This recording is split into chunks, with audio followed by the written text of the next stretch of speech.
Let's begin. We have investigating PowerShell attacks with Ryan Kazantsian and Matt Hastings.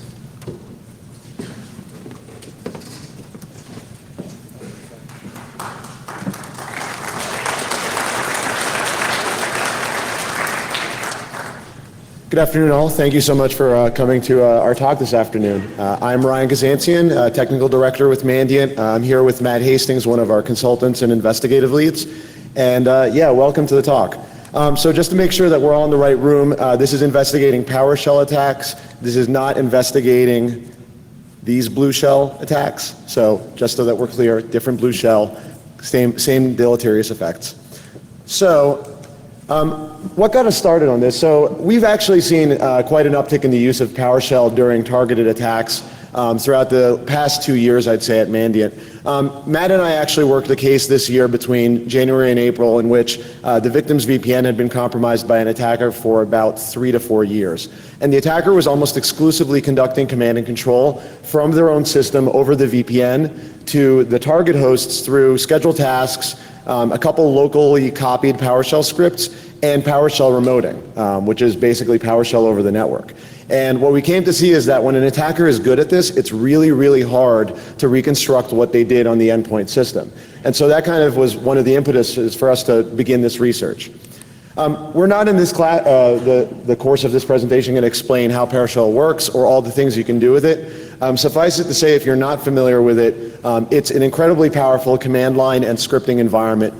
It can do almost anything from basic remote command execution or local command execution to actually invoking or accessing the entire .NET framework, loading and executing code in memory, interacting with the Windows API. So it's incredibly powerful. And a number of PowerShell attack tools have been built over the years that kind of take advantage of this. And one of them was at Arsenal today, written by one of our colleagues, Matt Graber, as well as Joseph Bialik and Chris Campbell, some great PowerShell researchers. PowerSploit. PowerSploit is really awesome. It does DLL injection. It can run Mimikatz in memory on a remote system. It has all sorts of cool features, and we have a few other listed here, but the bottom line is this is being integrated into a lot of attack toolkits, both commercial and custom. We're also seeing, in addition to targeted attackers use it, commodity malware use PowerShell. The first PowerShell worm was kind of a proof of concept. It actually came out in 2006. Now we're actually starting to see some real non-proof of concept mass malware that integrates PowerShell into their payload. So what we wanted to do is strip away the specifics of is this commodity or is it a targeted attack and kind of boil it down to the root of PowerShell and its most fundamental use cases and how that impacts the system forensically. So we took 3 base cases as the foundation of our research, running a PowerShell script locally on a system, using PowerShell remoting, which goes over the WinRM protocol, and having a PowerShell script or code that is configured to be persistent on an infected system. And for each of those scenarios, we looked across disk, the registry, file system metadata, memory, as well as network traffic to understand what sources of evidence were left behind. And that's kind of the crux of our work that we'll share with you today. One assumption, we're talking about the use of PowerShell in a post-compromise scenario. And for us, in the majority of cases we work, that means attackers already popped the domain. They either have local administrator access on a number of systems or, inevitably, domain administrator rights. And what that means is that all of the security controls that are in place to kind of limit malicious or unintended use of PowerShell don't matter because they can be bypassed by the attacker using their privileges on the Windows host. Finally, we're going to mention throughout this presentation a number of different versions of PowerShell. What is most prevalent in enterprise environments is 2.0 because that's installed by default in Windows Vista and Windows 7 as well as Server 2008. PowerShell is now up to version 4. This chart kind of shows you what's by default. The reality of the situation is that because PowerShell 3 and later requires an optional update, we expect to see PowerShell 2 be the default version that will be available in corporate environments for quite a while because companies aren't going to be rushing to upgrade their entire estates to Windows 8 and Server 2012 R2 immediately. So a lot of the evidence we're going to provide is within that context. So we'll begin by talking about memory analysis. So with memory analysis, we wanted to look at the worst case scenario, which is an attacker interacts with a targeted host through PowerShell remoting and doesn't put anything on disk. So they're not copying a script to the remote host. they're simply using remoting to run commands, run code, kind of like the Invoke-Mimikatz feature that PowerSploit lets you do, the worst case scenario where you're not touching disk. To understand how remoting leaves a forensic impact behind in memory, we have to understand the process structure that's involved. So svchost.exe, the service hosting process that is launching or running the DCOM launch service, upon initiating remoting to an access system, let's say I use invoke command to run an external binary evil.exe. That instance of svc host will launch an instance of wsm-provhost.exe. And that in turn will launch evil.exe, so you'll actually see that it is a child process of wsm-provhost, which is a child process of that instance of svc host. In contrast, if I use native PowerShell commandlets like get child item, or if I'm running a PowerSploit module that's running over the network, instead of spawning executable, I will get another instance of wsm-provhost, but the PowerShell code runs solely within its context. In other words, PowerShell.exe will not instantiate on the access system. So what's left behind in memory? While wsm-provhost is running, there's actually structures from the PowerShell object format that contain the entire history of that PowerShell session. And if you dump memory of wsm-provhost, you'll see them clear as day. The problem is that wsm-provhost terminates the moment a PowerShell session exits. So if I run a single remote command, the moment that command ends, that wsm-provhost terminates. If I use enter ps session, like ps exec kind of functionality, and I have a persistent session, the moment I exit out of that, wsm-provhost is gone. So you lose that history. However, what we did find is that another instance of svc host that is hosting the WinRM service actually retains remnants of remoting activity even after a session has exited. How long it retains that depends on what the volume of remoting connections a system processes are, but in some cases we found that all the way until reboot, remnants of commands might stick around in its memory. We also found trace bits of PowerShell remoting in the kernel as well as page file.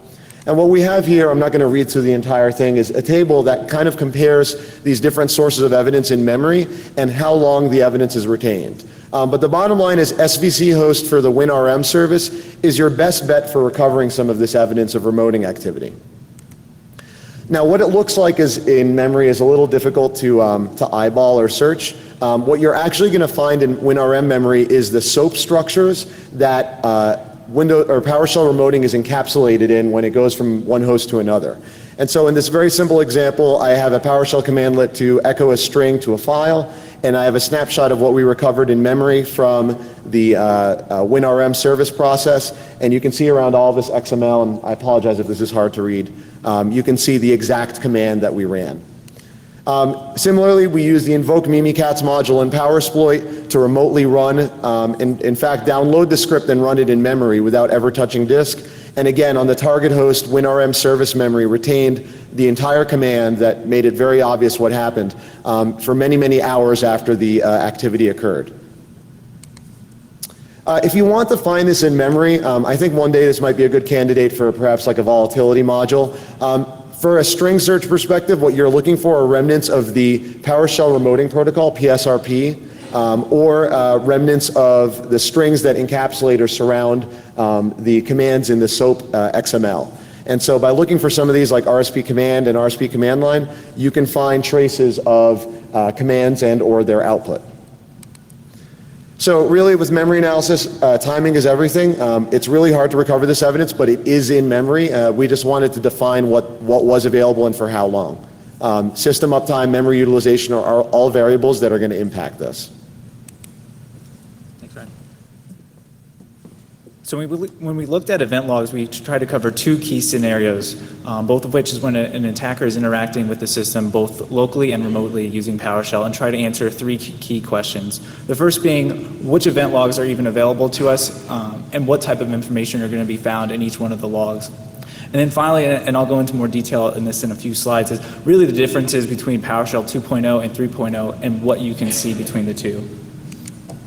So in total, we identified 5 potential candidates for where PowerShell activity can be recorded in the event logs, and I have them listed up here. In all instances, activity is not going to be written to each log, but we'll go through multiple scenarios looking at local and remote execution, and we'll highlight some specific EIDs that we found useful.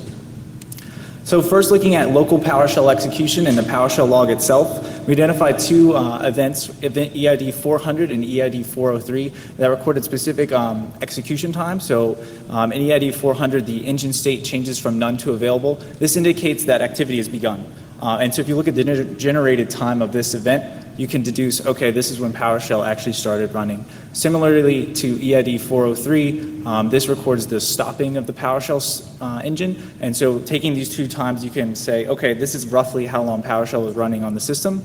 And looking at the hostname parameter written with this event, you can see here a console host that indicates a local session. We'll show you in a further slide what a remote session actually looks like. The PowerShell operational log really in 2.0 doesn't record any additional information that we found forensically useful, but EID 40961 does record the PowerShell console starting up. So again, nothing new here. One caveat though, in PowerShell 3.0 and greater, the operational log does record some errors. So here we see the script ctemp-test.ps1 failed to run.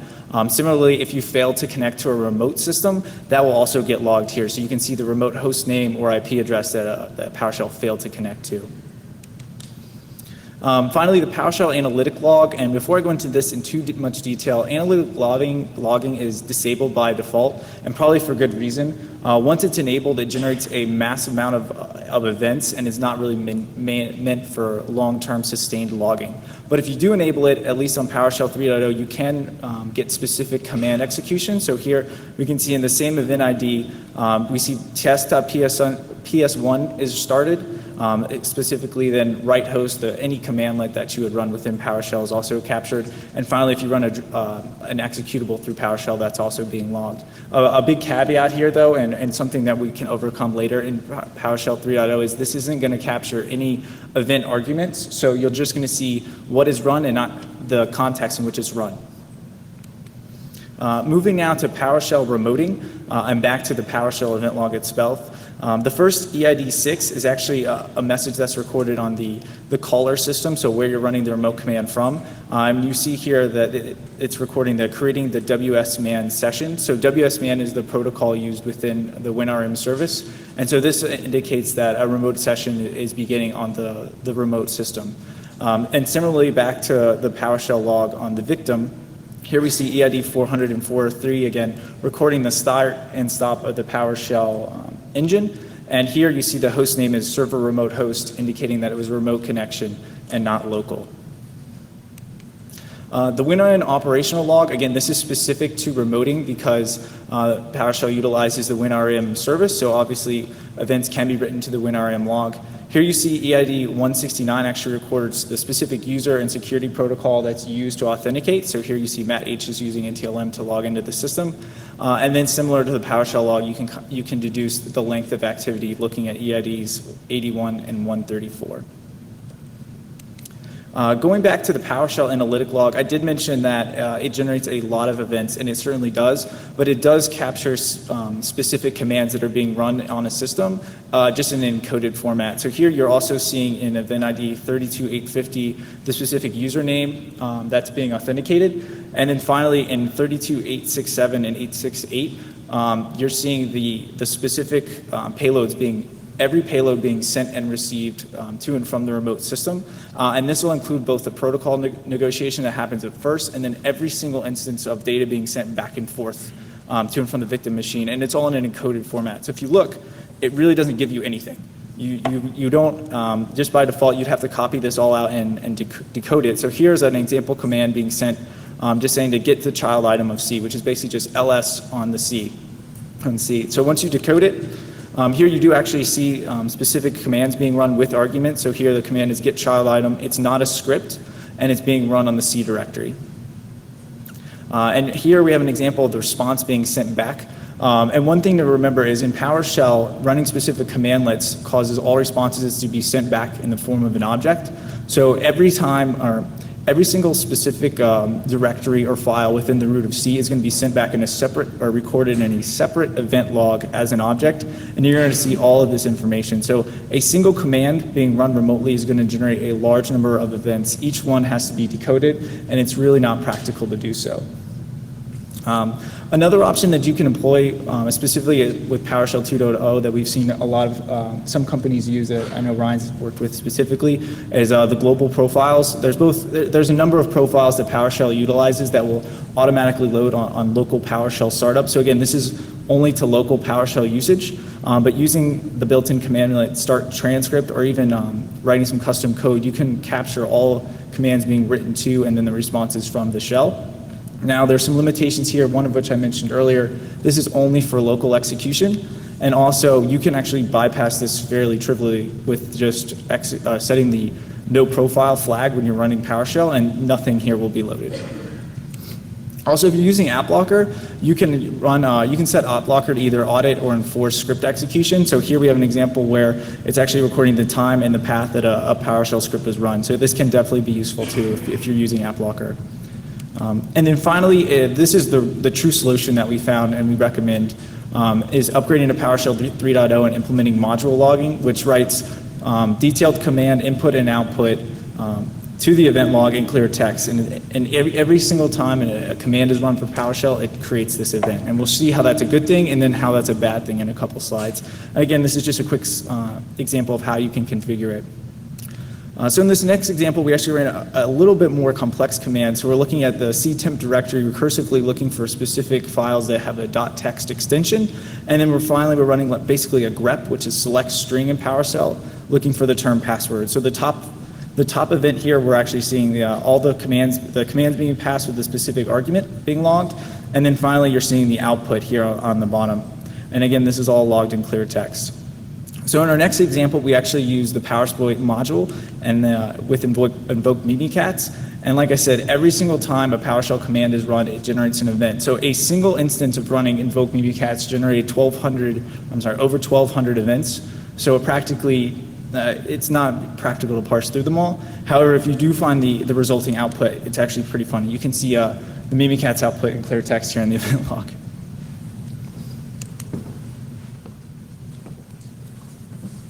All right, and finally we're going to talk about persistence. And of course, persistence is a common goal that attackers have when they want malicious code to keep running, even surviving system reboot or user log out and log on.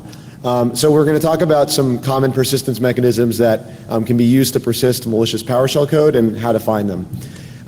Actually, one of the things that's covered by some prior research is that you can use any of the existing persistence mechanisms in Windows that are very well known and documented, like registry auto start locations, recurring scheduled tasks, the user startup folder. I mean, really all you have to do is invoke PowerShell.exe and give it a script argument. So we're not going to talk about those because that's kind of basic stuff that malware has exploited for persistence in Windows hosts for many, many years. I do want to cover, though, one thing that is kind of specific to a way that PowerSploit can persist malicious PowerShell code, and I also think it's a more sophisticated mechanism that is well suited for PowerShell, and that's WMI, or the Windows Management Interface. So WMI is this incredibly complicated thing that has this eventing infrastructure where I can register these event filters, which basically constantly query for different types of events, and when they trigger, you set up a consumer that's bound to it, and the consumer runs whatever you tell it to run. So using PowerShell itself, we can create these event filters and consumers and make them do bad things. So an event filter is what causes a consumer to trigger. So if you were an attacker and you wanted to create an event filter that would achieve your goal of persistence, you might do something like create a WQL query that runs within X number of seconds of startup. Whenever that is satisfied, the code runs. Or you might set a filter that runs something at a specific time. These are actually both of the default options that the PowerSploit tools persistence module provides to you. So once the filter runs, the next step is something has to consume it, consume the event and do something, and that's where we actually run PowerShell.exe. So the trick here is, where does the code come from? I need to do more than just run PowerShell. I have to give it code to execute. And I can do one of two things. I can either put it in the arguments to my PowerShell command line that will be fired by the event consumer. The constraint there is the maximum command line length allowed by Windows, which is like, I think 8,000 characters or thereabouts, which is plenty long if you have encoded code that's being decompressed on the fly. The other option is you can just put the code in the PowerShell profiles, and then the moment PowerShell.exe executes via the persistence mechanism, it will load from the profile and it will automatically run. Finding this can be a little tricky. Actually, the best way to enumerate WMI filters and consumers and determine what's installed is to use PowerShell itself. The get WMI commandlet will allow you to enumerate filters and consumers, and we found that it's very easy to baseline in your environment and determine with your default OS image what consumers do and do not exist. And in most environments, they're not going to have consumers to automatically run PowerShell, certainly not with arguments to execute code. On the file system, when you create a WMI event filter or consumer, you modify the WMI repository, which is in this WBEM directory. These are undocumented and very complex files that you can strings, and if you strings them, you'll see remnants of the consumer name or the filter name and remnants of the command line, but not easily suited for analysis because as of now, there's absolutely nothing out there that will decode and parse these files from a dead disk image of a system. You can also inspect the user profile. I think a good forensic step is to look at every profile.ps1 on a system to ensure that there's no malicious code in it. And then finally, we noted that when you use certain types of event filters, it creates a registry key which is otherwise not present on a default Windows image. So for example, in the case where we created an event filter that fired at a specific time of day, that creates this registry key shown here for Win32 clock provider. And in investigating large environments and checking this key across tens of thousands of systems, we found it's only set when an event filter is created that triggers in a specific time, which is, I think, intrinsically kind of suspicious. There are other tools you can use. Sysinternal's autoruns was recently updated to enumerate the WMI repository. You can find references to PowerShell there. There's also WMI trace logging, which you can enable, but it's incredibly noisy. So it will record the creation and execution of filters and consumers, but on a normal Windows system, that happens constantly. So I don't think it's a reasonable target for investigative use. So we're almost out of time, so I'm going to go pretty quickly through this slide. We certainly didn't cover every single source of evidence that's possible on a specific system. We do, however, cover a lot more of these features in our white paper, which should be made public either sometime today or shortly later this week. But if you are looking at, let's say, a Windows workstation, looking at the prefetch file created for PowerShell.exe can sometimes provide you useful information. Now, again, this is only for local execution of PowerShell, and then looking at the access file list can sometimes provide you either, hey, was a PowerShell script run, or did the PowerShell activity access files that I might be interested in. And then another core place is the registry. Ryan mentioned a key on the last slide, but also looking at the execution policy of PowerShell. A lot of times it's set so that only signed scripts can be run. Again, you can bypass this very easily at the command line itself by setting the script execution policy to bypass. But actually, in one instance, Ryan and I observed an attacker modifying this registry key. We have no idea why they would do this because, again, it's just a command line switch, but it is useful in looking at. And then finally, looking at network traffic analysis, specifically for the WinRM service, PowerShell runs over port 4985 or 5985 and 5986 by default. However, regardless if it's running HTTP or HTTPS, the payloads are always encrypted. HTTP just gives you some of the version information and some of the headers. And then just looking for anomalous NetFlow activity. And finally, just some of the lessons learned and some of the tips that we give. First and foremost, upgrading to PowerShell 3.0 or later and enabling module logging is your best bet on a single source system of capturing specific commands being executed.